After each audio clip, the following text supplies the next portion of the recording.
For the last few years, I've had this sense that everything I learned as a kid about how America's government works is completely wrong. But I had no idea how bad things actually were until I saw this one graph. Researchers at Princeton University looked at more than 20 years worth of data to answer a pretty simple question. Does the government represent the people? Now, this is what they found. This axis here represents public support for any given idea. On the left, at 0%, are ideas that not a single American wants. On the right, at 100%, are ideas that everyone supports. This axis represents the likelihood of Congress passing a law that reflects any of these ideas, from a 0 to a 100% chance. On this graph, an ideal republic would look like this. If 50% of the public supports an idea, there's a 50% chance of it becoming law. If 80% of us support something, there's an 80% chance. You get the idea. Now, most Americans would probably agree that, with a few exceptions, we should be as close to this ideal as possible. Unfortunately, the way America actually works doesn't even come close. Take an idea that nobody supports, literally nobody, and it has about a 30% chance of becoming federal law.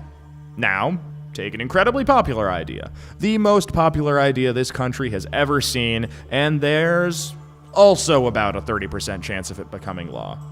This means that the number of American voters for or against any idea has no impact on the likelihood that Congress will make it law.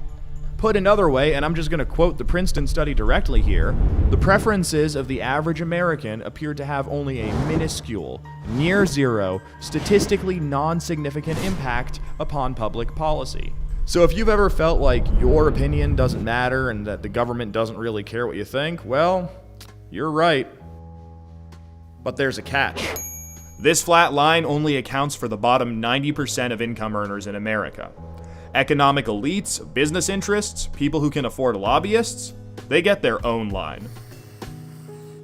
Look at how much closer their line is to the ideal. When they want something, the government is much more likely to do it. And when they don't, they have the power to completely block it from happening, no matter how much the rest of the country supports it. They get what they want, and guess who ends up paying for it? We pay for it with the most expensive healthcare in the world. We pay for it with a tax code that's a complete mess. We pay for it with internet that's slower and more expensive, with wasteful spending, a floundering education system, a catastrophic drug war, and 1 in 5 American children born into poverty. Almost every major issue we face as a nation can be traced back to this graph. How does this happen? Well, just follow the money. Right now, it's perfectly legal to buy political influence in America. Here's how it works. Let's say a big bank wants a law that would force taxpayers to bail them out again if they repeat the exact same reckless behavior that crashed the global economy in 2008. Not exactly the most popular idea with the public, and Congress knows that. That should be the end of it. But that's where the money comes in.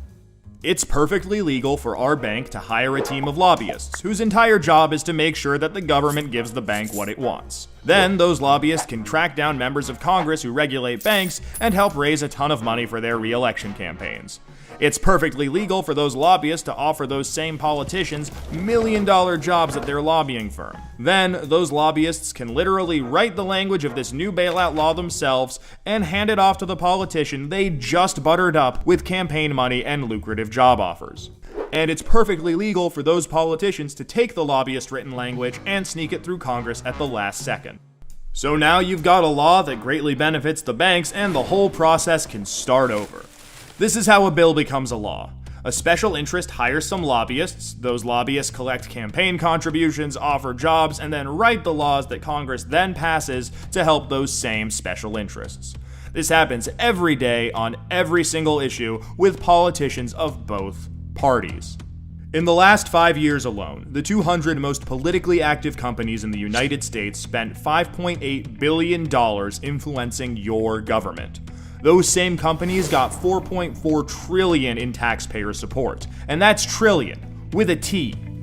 And that's just the top 200 companies. Never mind every other special interest, every union, every trade association, and every billionaire. Every single one of them can use their money to buy political influence. You know, there's this idea out there that this only became a problem after the Supreme Court's Citizens United decision in 2010. But the data goes back almost 40 years, and the results are clear. Corruption is legal in America. And as long as it is, anyone who can spend money to buy political influence will. The solution here isn't rocket science. Make corruption illegal. We already know Congress won't do it. I mean, one look at this chart will tell you that. What we need is a plan that lets us go around Congress and do what the American people do best. Fix this mess ourselves. Well, good news. We have that plan and it's already working. Now that we've got the problem covered, let us show you how to be part of the solution.